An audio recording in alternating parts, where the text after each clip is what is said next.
இன்னைக்கு Erode Coimbatore special chicken recipe பண்ண போகிறேன்.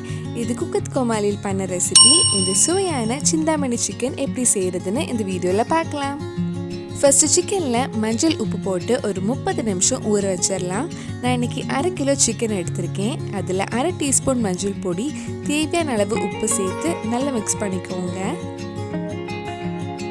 ஒரு 30 நிமிஷம் இப்படியே இருக்கட்டும். இந்த சிக்கன் பாரம்பரியமாக பண்ணுறதுனால ஒரு மண் சட்டி எடுத்திருக்கேன். அதில் கொஞ்சமாக நல்லெண்ணெய் ஊற்றலாம்.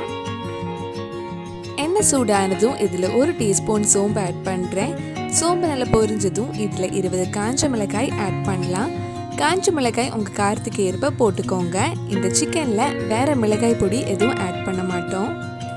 காஞ்ச மிளகாய் ஆட் பண்ணுறதுக்கு முன்னாடி அதில் உள்ளே இருக்கிற வித்தெல்லாம் எடுத்துருங்க, இல்லைன்னா ரொம்ப காரமாக இருக்கும். இது லைட்டாக கொஞ்சம் வதக்கினதுக்கு அப்புறம் நம்ம சின்ன வெங்காயம் ஆட் பண்ணலாம். இதில் 300 கிராம் கிட்ட சின்ன வெங்காயம் போட்டிருக்கேன். சின்ன வெங்காயம் நல்ல பொன்னிறம் ஆகிற வரைக்கும் வதக்கலாம். இதில் பெரிய வெங்காயம் விட சின்ன வெங்காயம் தான் போடுவாங்க. வெங்காயம் கொஞ்சம் வதங்கி சாஃப்டாக ஆனதும் இதில் கொஞ்சம் கருவேப்பிலை போட்டுக்கோங்க. நம்ம சேனலில் இதுக்கு முன்னாடி பண்ண சிக்கன் ரெசிபி, குக்கத் கோமாளி ரெசிபி, நான்வெஜ் ரெசிபிஸ் எல்லாம் நீங்கள் இன்னும் பார்க்கலைன்னா அதோட லிங்க் கீழே டிஸ்கிரிப்ஷனில் இருக்குது. மறக்காமல் அந்த ரெசிபிஸும் போய் பாருங்கள். சின்ன வெங்காயம் வதக்கும் போது அதில் தேவையான அளவு உப்பும் போட்டுக்கோங்க.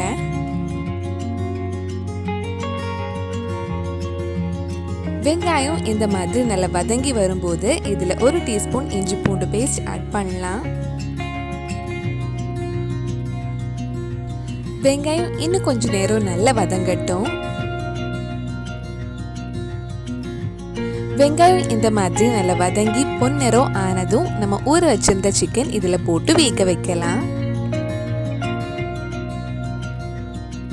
சிக்கன் வெங்காயம் எல்லாம் சேர்த்து ஒரு 2 நிமிஷம் நல்லா மிக்ஸ் பண்ணி விட்டுக்கோங்க. சிக்கன் வேக வைக்கிறதுக்காக இதில் தண்ணி எதுவும் ஊற்ற வேண்டாம். நம்ம சிக்கனை மூடி வச்சு வேக வச்சாலே சிக்கன்ல இருந்து தண்ணி வர ஆரம்பிச்சிடும்.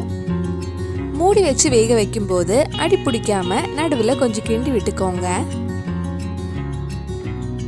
லோ டு மீடியம் ஃப்ளேமில் கொஞ்ச நேரம் சிக்கனை நல்லா ரோஸ்ட் பண்ணாலே நல்ல கலராக கிடைக்கும். சிக்கன் நல்லா வெந்ததும் ஆஃப் பண்ணிடலாம். அவ்வளவுதான், நம்ம சுவையான சிந்தாமணி சிக்கன் ரெடி ஆயிடுச்சு. கண்டிப்பாக நீங்களும் இந்த சிக்கன் ரெசிபி உங்கள் வீட்டில் செஞ்சு பாருங்கள். பிடிச்சிருந்தா இந்த வீடியோவை லைக் பண்ணுங்கள், உங்கள் ஃப்ரெண்ட்ஸ் அண்ட் ஃபேமிலிக்கு ஷேர் பண்ணுங்கள். வேறு நல்லா குக்கத் கோமாளி ரெசிபி நம்ம சேனலில் ட்ரை பண்ணலான்னு கீழே காமெண்ட் பாக்ஸில் சொல்லுங்கள். நீங்கள் ஏனும் என்னோட சேனலை சப்ஸ்கிரைப் பண்ணலைன்னா மறக்காமல் சேனலையும் சப்ஸ்கிரைப் பண்ணுங்கள். கூடவே அந்த பெல் ஐக்கனை ப்ரெஸ் பண்ணால் நான் புது வீடியோ போட்ட உடனே உங்கள் ஃபோனுக்கு நோட்டிஃபிகேஷன் வந்துடும்.